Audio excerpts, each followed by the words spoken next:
teman-teman semuanya penting banget ya kalau kita itu ngerasa gejala-gejala ini itu wajib konsultasi ke tenaga medis ahli. Biar apa? Biar ada tindakan pencegahan teman-teman semuanya. Karena kalau nggak ada tindakan pencegahan, bahaya, nah ini malah tambah parah.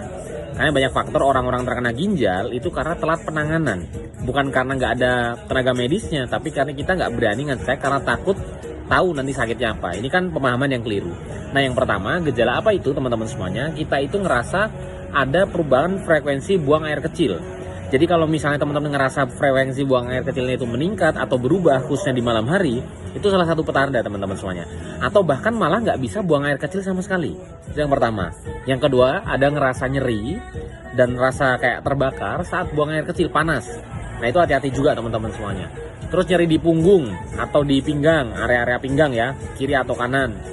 Terus apalagi sudah ada pembengkakan yang ada di antara tubuh kita, kalau misalnya di kaki ya, pergelangan kaki, pergelangan tangan, itu harus hati-hati. Terus kita juga ditambah beberapa sensasi yang lain kayak misalnya mual, muntah. Terus kita juga ngerasa air sininya itu keruh misalnya. Terus penurunan nafsu makan. Terus kita ngerasa ya ada yang namanya kena tekanan darah tinggi. Nah, kalau udah itu semua di tubuh kita, udah cek aja, itu indikasi ke ginjal soalnya. Nah, saya dulu ketika saya melakukan pengecekan, gejala-gejala yang saya sebutin tadi itu beberapa saya ada, kecuali pembengkakan sama tensi darah tinggi ya.